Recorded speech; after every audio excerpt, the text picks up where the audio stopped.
How many 4-letter words can I use on that? Don't get taken down. Figure it out. Like, find a way to not get taken down, even if there's a minute left. Oh, Nick, I'm a top guy, so I love top wrestling. We have an amazing culture within our program, and we build it. We don't buy it. We build it. So I think that wrestling is the greatest sport on earth.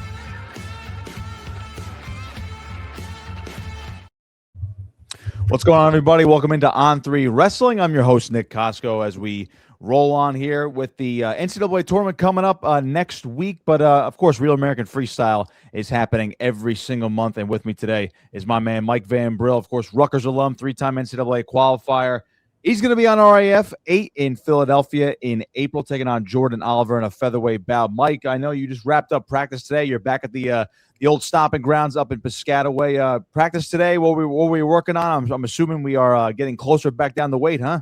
Oh, yeah, for sure. I'd say about 2 weeks ago, I was, about 8 pounds heavier. So I actually like it a lot. I'm feeling better, looking lean and mean and ready to go. So we're looking to get down to and wrestle tough as RAF comes around. But yeah, we wrapped up practice today and we're focused on mainly freestyle, as RAF is going to be freestyle focused and working on the throws, working on those exciting moves. And how I come, Nick, always ready to scrap and throw some high flyers if it shows up in the match. So yeah, even in your folk style career in high school and college, always a high flyer, always looking. I know Merkel was a very patented move for you as well. So I'm sure we're going to see a lot of excitement on the mat come April. So, I wanted to kind of rewind a little bit. So you're obviously gearing up for this competition. Obviously, Real American Freestyle is it's hot right now. An event every month. We just saw what happened at RAF 6, of course, RAF 7 going back to Tampa. I think Colby Covington is going to wrestle Dylan Dennis. That was another match announced right there. So obviously they're getting big names, they're getting big time wrestlers, so they're kind of blending it all together. When you decide to get back into competition, obviously your college career ended now, I believe now 4 years ago already, which is kind of hard to believe. You had a little stint with the Championship Wrestling Association last year, but I guess wrestling for you after college wasn't, I guess, totally in the cards, and you were focusing on your career. First, what led you back to competition? Did you always just have that itch to just get back on the mat?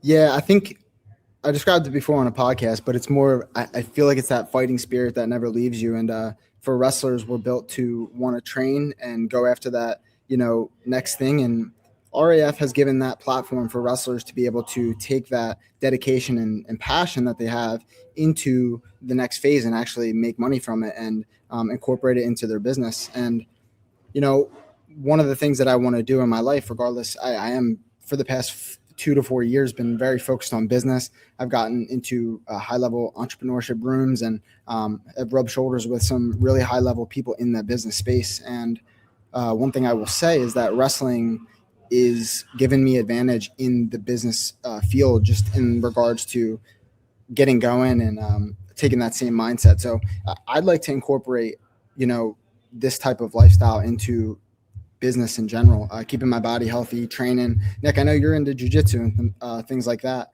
So I've been, training jiu-jitsu actually for probably about 4 or 5 years now. So I've been just trying to keeping and staying in it. And I love it so much. It provides me so much happiness in my life. So yeah, it keeps me on the mat as well. And frankly, I think I'm very much better at jiu-jitsu than I was wrestling, which is why I stay behind the mic, of course. You mentioned the entrepreneurships and obviously, rubbing shoulders. And I think you're still on, you're out in Idaho right now. Is that correct? So actually I was living out there for just about 2 years working with a software entrepreneur. He was a tech founder in the, sales and marketing world.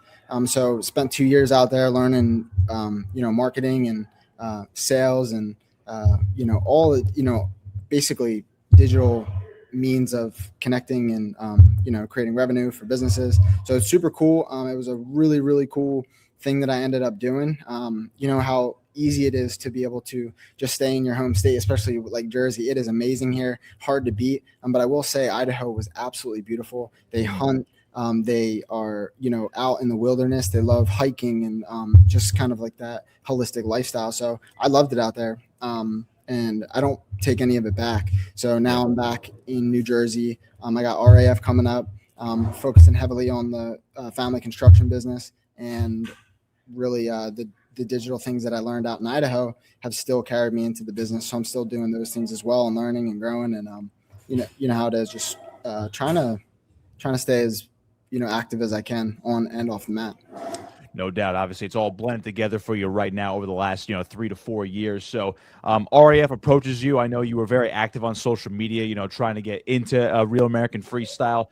They give you the call. Just tell me how this kind of all came together as much as you can. Obviously, they're putting up against a big-time opponent, Jordan Olivier. Of course, wrestling fans know, NCAA legend in his own right. He obviously dabbled in MMA, of course, making a lot of waves on the international scene as well. He was the featherweight champion back after RAF 3. I know he missed weight, but he obviously is still going to be in title contention. That belt is vacant. So when you put it all together, this is a massive match for you for your RAF debut.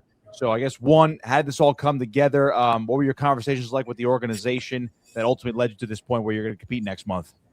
Yeah, so I believe it was the perfect storm. I was, out in Idaho, actually was about to get on one of the cards while I was out there, and things just didn't come into play. But, they continued to grow and grow, and I was watching them as they kind of unfolded these past couple of events. And I love what they're doing out there, bringing these UFC fighters in and really making it a sport where we can bring viewership to wrestling. And that's really what I feel like we need. And they're doing that and bringing that into the space. And for over 6 months, I've been in contact with them, training, and really just staying on the expectation that I was ready to get on a card and wrestle whoever they put in front of me. And so that's the plan. And like I said, it was a perfect storm, because now I would love to, my vision is to hold a Real American Freestyle belt at the featherweight division.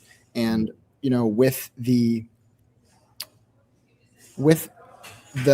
freestyle, I love freestyle. Over my career, I've really leaned heavily on the throws, on being exciting out there. So I feel like it's going to transition better outside of my college career. And I think going against an opponent like Jordan Olivier would solidify me as a real competitor in the freestyle circuit, regardless if it stays in RAF or onto the United States circuit. So that's the plan. And I'm looking to go in there and really win this one, and then see what's next in regards to getting a belt. I know it's vacant right now. So I'm focusing on one match at a time, kind of similar to back in college, right? It's, one match at a time. And, it's just some really, really exciting things. It's not even, for me, it's more fun than anything. I got a ton going on outside of the competition world. I'm blending it really well right now, training and staying focused. But I think it's going to really benefit me in both factors. And I can't wait to see how big Real American Freestyle gets and what they're doing with the UFC cards, the UFC fighters that are coming on. That's really a big vision of mine, is going against a high level UFC opponent on that match. That would be a really, really fun thing. And I've been training with, in this room, we bring Coach Goody and the Rutgers wrestling program, bring some of the best, grapplers all around the East Coast area. I remember back in the day, we were training with Frankie Edgar, Cody Garbrandt, Eddie Alvarez, Marlon Moraes, Zabit Nurmagomedov. I remember training with him. Like, just some of the people that came through this room have allowed me to kind of get my message of wanting to become a combat athlete in those aspects for the past 10 years. So I think it's the perfect storm. No doubt. When you, I guess, go through a training camp like this, I don't know. I mean, I guess now at this point, because you're about 6 weeks or so out, so this is like your official training camp. When you train just for one singular match, obviously, this goes for pretty much any athlete that are on these cards, because they're training for, one tournament a year or 2 tournaments a year when it comes to ranking series or the world championships, the trials, whatever the case may be. You don't have competitions pretty much every week like you did in college. What's been the biggest adjustment for you in your training, getting down the weight, knowing that this is just one match, and whatever the future may hold, whether it's going to be multiple matches at Real American Freestyle, whether you get back into the United States wrestling circuit, how do you train and just, I guess, keep that singular focus on just one match without it maybe getting too repetitive week to week? Got it. Yeah, so I would say it's probably the best translation would be into the UFC, how these guys do it. I mean, they're training like 2 to 4 fights a year. Some are more active, but I think it would be trying to blend the lifestyle of becoming, an athlete in general, right? Because it's easy to, skip a workout or, skip a training or, kind of get too focused into one area. So it's definitely different blending that. I mean, you got a taste of it as a college athlete with kind of academics and blending those two, but it is much different because you're more focused every single day on tournaments coming up. And then the main goal as the NCAA tournament. For me, it's more like I love to train. I love to compete. I'm not sure exactly what the future holds, but I know that I'm one of the most in shape I've ever been in my life. Whether that's just more so because, the wrestling season, it's a grind. I mean, we're going, 4 matches every single week, training every single day. I mean, we're talking 11 to 14, 10 to 14 workouts per week sometimes, especially when I was cutting down 141 pounds. That was a big commitment. So it's trying to blend the lifestyle in between, going to training, lifting, running, doing things that, keep you active versus the opposite. Mm-hmm. You've been pretty much, I mean, I don't want to say the entire time, but you've been under the radar going back to your college career. You come in from Clearview High School, a smaller school in Southwest Jersey.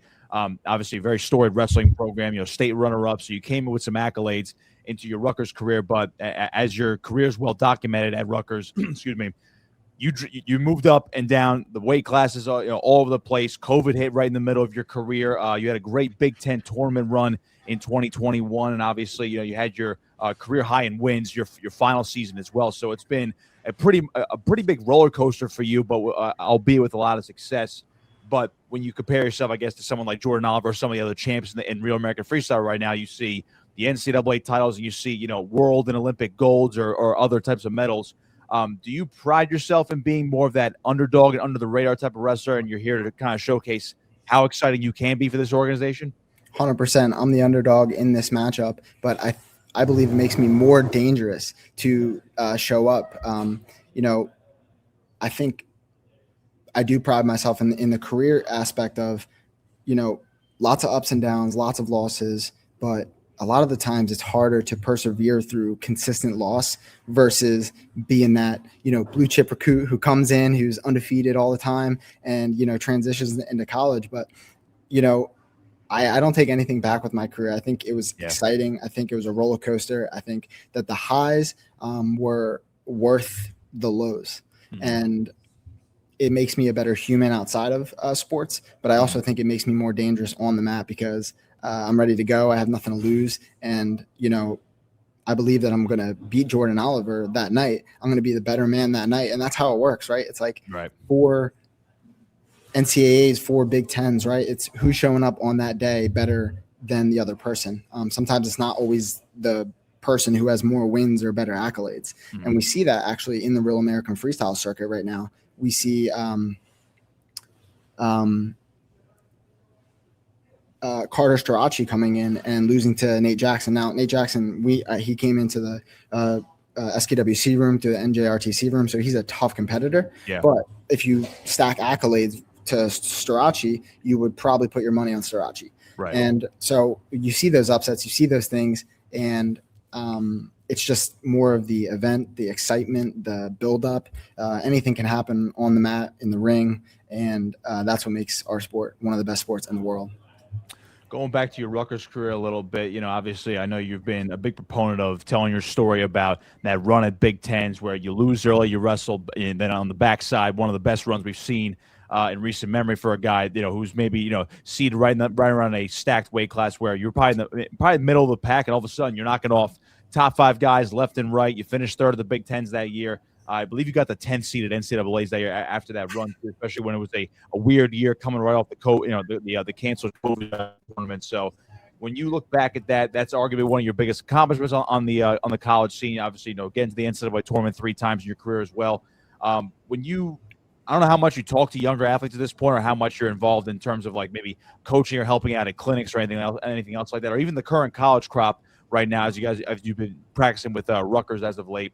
Do you talk about that, and knowing that maybe some guys that are not expected to be automatics for the podium or be automatics for NCAA title contention? What do you tell those types of guys? Like, hey, if like, and this is obviously not a shot at you, but if you say like, if I could do it, like you could do it as well. Like, Yeah. do you preach something like that to the athletes right now? 100%. I think I try and tell that message in my life because we all have a message, and we all that message reaches different people. And that message might not be for the best person, who came out of college and is a blue chip recruit and then goes on and wins all the tournaments. My message may be preaching to the person who feels like they are the underdog. They can't find a way to win, and they're struggling over and over and over again. It's like, for my message to them is like, how many times can you get back up after you lose, after things aren't going your way? And that mindset of resiliency, I think, follows into life and business and even like relationships in general. So I try to preach that message because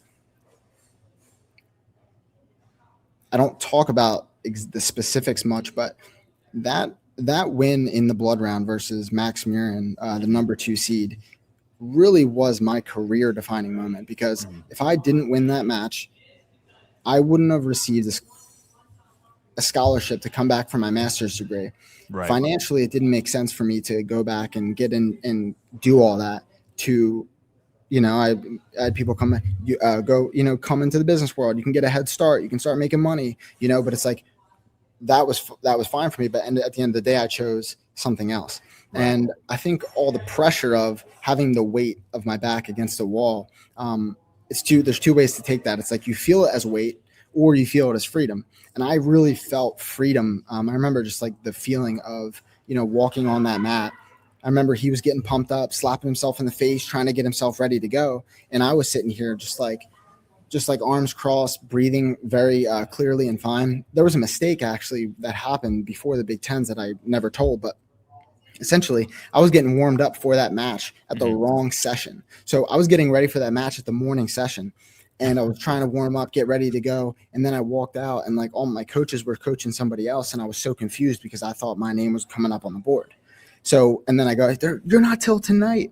So I remember having this bitterness about me. Like, you know what, blah, blah, like, blaming other people, like trying to blame versus blaming myself for being in that scenario. And there was a shift in my mind where I went back to the hotel. I took a mean nap, and it was weird. It was like a refresher in my mind where I could reset.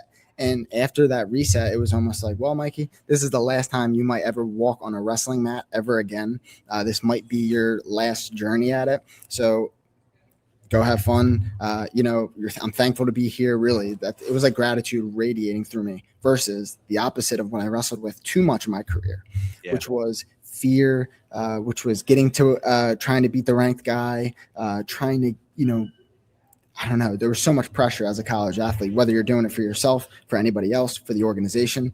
And so you put a lot of pressure on yourself. And that moment, there was no pressure that day. Right. And that was the difference. So if I wrestle like this coming up on Real American Freestyle or anywhere in the future, I do believe I could beat the best in the world. No doubt. That is unbelievable, considering you were so locked in. It's like, oh yeah, like this next round of Big Tens is not till tonight, and I have to wait another 6-7 hours before you even get out there on the mat, which is absolutely insane. It's cool to hear how that singular moment, not only that match, but right before the match, kind of flipped your mindset entirely, and obviously led you coming back for your 6th and final season at Rutgers, and of course, catapulted to where you are today. So, getting into wrestling specifics, people know Jordan's style. Of course, you look at his 3 matches so far on the RAF circuit. He beat Real Woods twice by criteria, very close matches, but Jordan generally, it seems like, at least in these matches, has pushed the pace late and really kind of, the gas tank isn't emptied until the very last second, essentially, where he's trying to maybe catch these guys off guard. And he just beat Bo Bartlett 5-3 in his last match. What was that, a couple weeks ago now? So when you look at, I guess, combating his style, he's going to push the pace. Everyone likes him to be a high flyer. So far, it's been a little bit more low scoring for him, but he obviously can go for the big move, as you can as well. Do you see this as a clash of styles, or are you fine-tuning some of your things that were patented for your folk style career that you're now able to transition to freestyle? Yeah, I think we need more fun in wrestling, and I want to get him uncomfortable and get him to bait into some moves, to some high flyers, so we can get the fans wanting to see something super, super exciting. hit on his style or anything like that, but I want to spice it up a little bit, get him, on the out of bounds, getting him coming up into my ties, getting him going upper body, and looking for those throws and looking for those things that really made me an exciting wrestler in the NCAA. So that's what I'm looking to do. And I think it is a good match. It's a good style for me.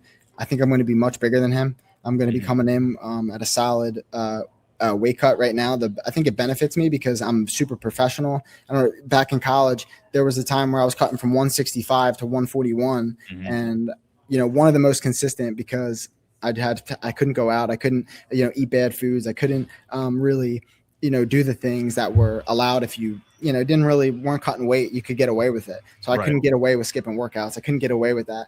So it's bringing me back to my natural hungry to compete, and pretty much dialed in with the food choices and everything like that. I think it's going to weigh in my favor regardless at featherweight. And I think the people that are watching on April 18th, they're going to see a super exciting match and a person who can be a real contender for the Real American Freestyle Championship belt.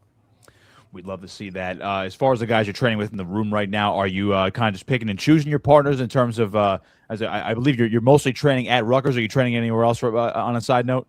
Yeah, so I've been mainly training with the Rutgers guys. There's a bunch of RTC athletes in here. Actually, someone who I went back and forth with a lot, Sammy Sasso, he's doing a lot of the coaching. So he's been putting me in situations with other guys, giving me good tips and things that are going to help me.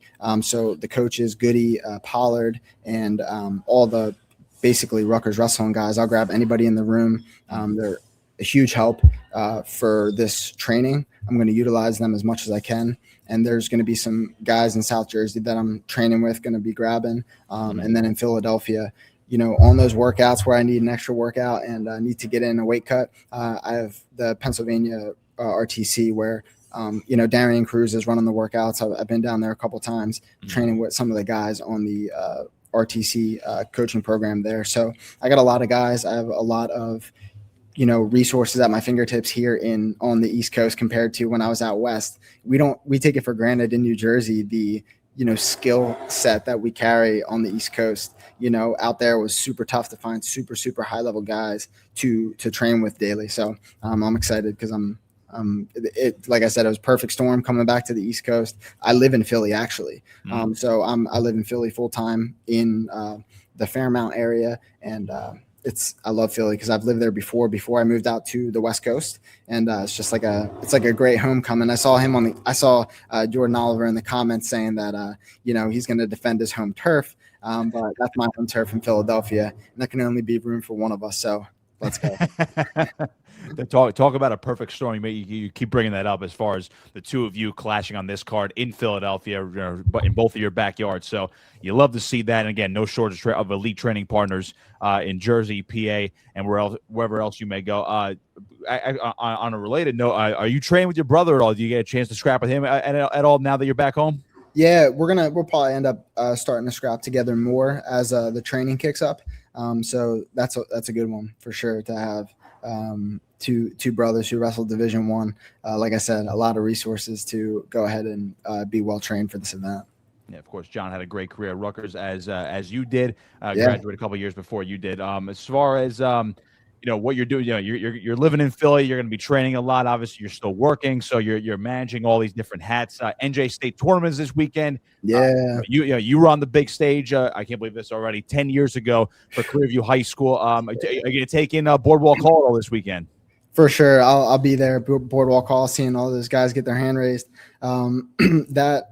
That arena is so special. And it's crazy. I saw something. I'm not sure if it's true about that potentially getting moved to the side. I hope that New Jersey Wrestling stays in that arena for the long haul, because I do believe New Jersey Wrestling is one of the best, wrestling states in the country. And I think Boardwalk Hall is what made that experience so insane. Wrestling back at there in the finals my senior year, there was, wrestling in front of, 10,000 fans just screaming, and the opponent, obviously, they had me on the last back throwback. It was the last match of the night against Shane Griffith.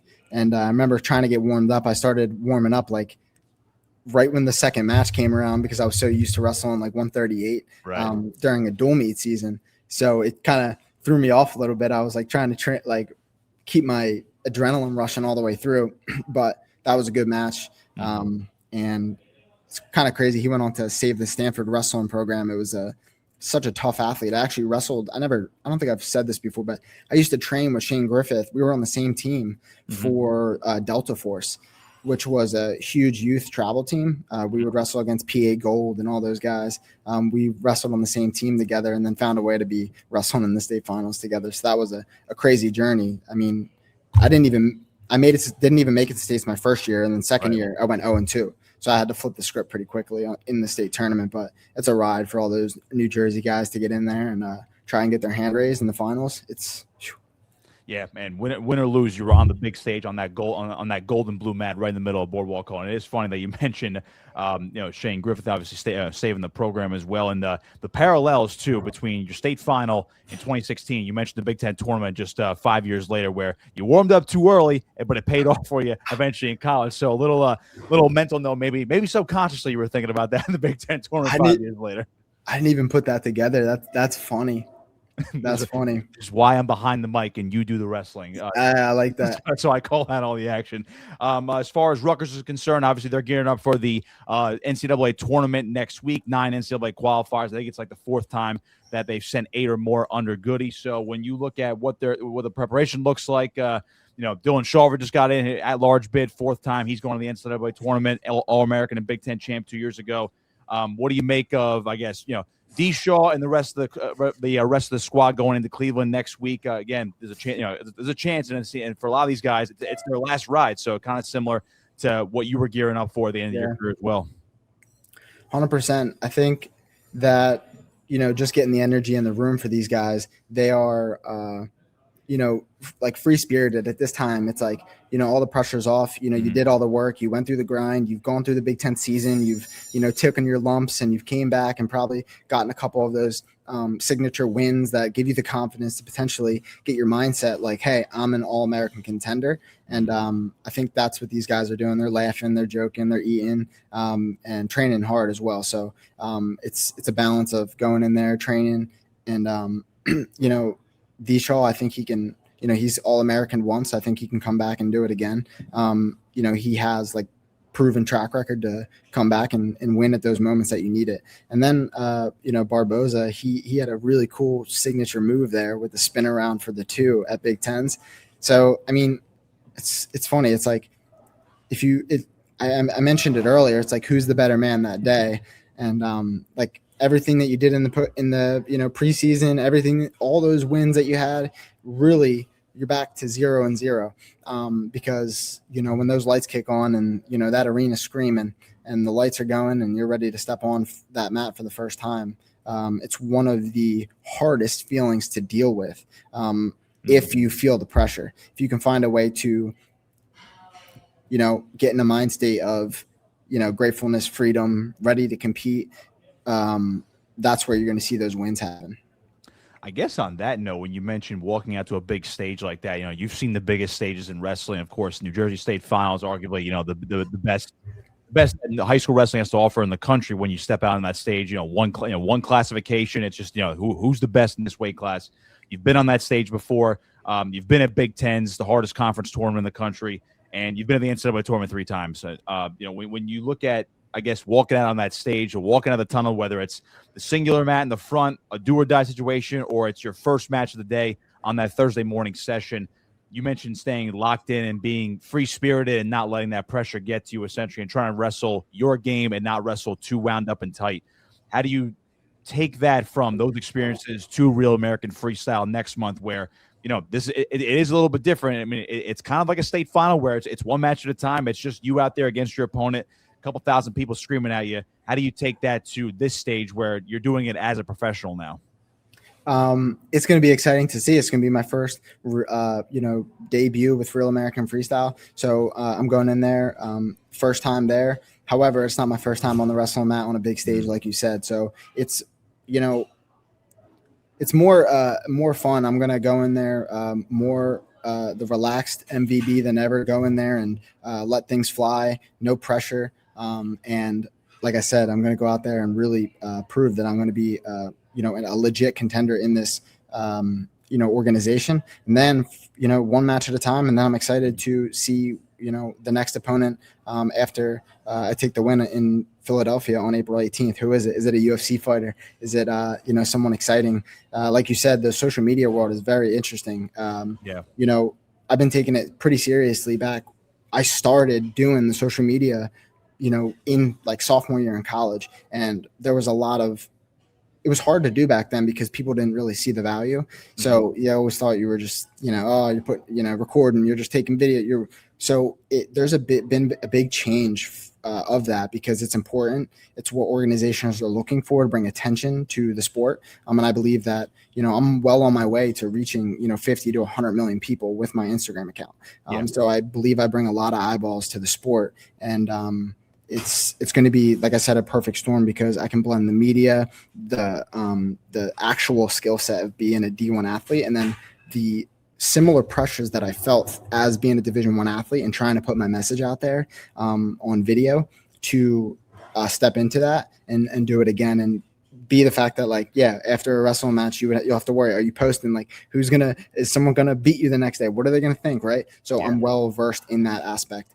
So I'm excited. It's going to be fun. It's going to be, my family's going to be there. It's going to be in my home city. There's going to be tons of people that have watched my career and Rutgers and just, the Big Ten NCAA schedule in general. So I think we're going to draw a really big crowd. The main event is going to be Marab versus Henry Cejudo.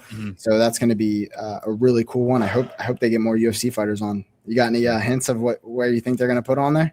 Now, as far as hints, I don't, but I do like it. I like the mix of, you got guys like, I'll just use Wyatt Hendrickson as an example. He's the champ. He's obviously Captain America right now, coming off his college career and getting on the world team and whatnot. And of course, he's the champ of the division. And then you throw guys in like, very polarizing Colby Covington. You throw in a legend like Henry Cejudo, mix it all together. At this point, Jordan Burroughs is still in the Jersey Philly backyard, so I think we need to maybe get him on RAF too at a certain point. As far as I was interested about this because you go from early in your college career again. You're not the blue chip of the blue chips, but you start slowly developing. You face adversity, you come back better from adversity, and it just seems like I'm not gonna say you're peaking yet. Maybe you're getting close to that point, but it seems like as an athlete, is this the best you've ever felt and feel like you've been able to wrestle as an athlete, even going back to towards the end of your college career? Yeah, I believe so. I mean, being in the room with some really high level guys and still scrapping. Last year I wrestled at the U.S. Open. I was right there with some really tough opponents that are training full time. So I've been able to manage a lifestyle where I can focus on my life outside of the sport, but come back and still be super dangerous and compete with some of the best guys in the United States. And I think it's right to say that I'm in one of the best states I've ever been in my life. Health, wealth, lifestyle, relationships. So trying to just stay super dialed in on those things. But I think it translates. I think my mindset's in a good spot. I think, I'm in the right place to be able to really bring an upset to Real American Freestyle and, be an exciting competitor for Chad Bronstein and Izzy Martinez and really grow the sport of wrestling and take that in every aspect, online, offline, and, make a really positive change in the sport of wrestling. Well, we are looking forward to on April 18th in Philadelphia. Of course, Marab and Henry Cejudo, that's your main event. You're going to be taking on Jordan Olivier in a featherweight bout. Do we have your walkout song picked out, and can you share with us, or we have to be all surprised here? So I do have one walkout song. I've been doing it since the rack, since pretty much every single year. There's a 99.9% chance that I'm repping that one. And if there's anything changed, I'll be sure to not let you know and maybe keep you on your toes. But right now it's Odessa, and it's called Loyal. So that's going to be my walkout song. It's hype. It's fun. Big build up to the drop, and that's exactly what my match is going to entail. It's going to be a big anticipation, and then a big drop as I hit him with a Merkel to his back. So as long as you try to hit that Merkel in that match, I will be personally satisfied after seeing it maybe 1,000 times in your college career. Mike VanBrill with me here on On3 Wrestling. Mike, before I let you go, give the folks out there, plug your social media, anything else you got cooking up in the works, and obviously ahead of Real American Freestyle 8 in April. Yeah, perfect. So you guys can follow me on Instagram. My name's Mike VanBrill on Instagram, as well as TikTok, Twitter, Facebook, and follow me along this journey. I'm going to be, putting some really cool trailers and promos out. I've been getting really good with media and AI and content. So if you guys ever need anything with that, let me know. And then shout out South Jersey, VanBrill Pools. Anyone in the South Jersey area that, is a homeowner that wants to get a pool, you know where to go. And then tune into Real American Freestyle Philadelphia, April 18th. I'm going to be one of the most exciting ones on the card, and going for a Real American Freestyle belt after that. So right now we're focused on Jordan Olivier, April 18th. It should be a super exciting event. So get your tickets, and we'll be ready to go. RAFA, April 18th, Philadelphia. Mike VanBrill, Jordan Olivier taking on each other in a featherweight bout. Of course, that time of the year, check out VanBrill Pools. It's another additional plug for the family business. Mike, I appreciate you, man. Good to talk to you again. Good to catch up, and we'll all be rooting for you in April and looking forward to seeing you out there in Philadelphia. Perfect, man. Thanks, Nick. Appreciate you.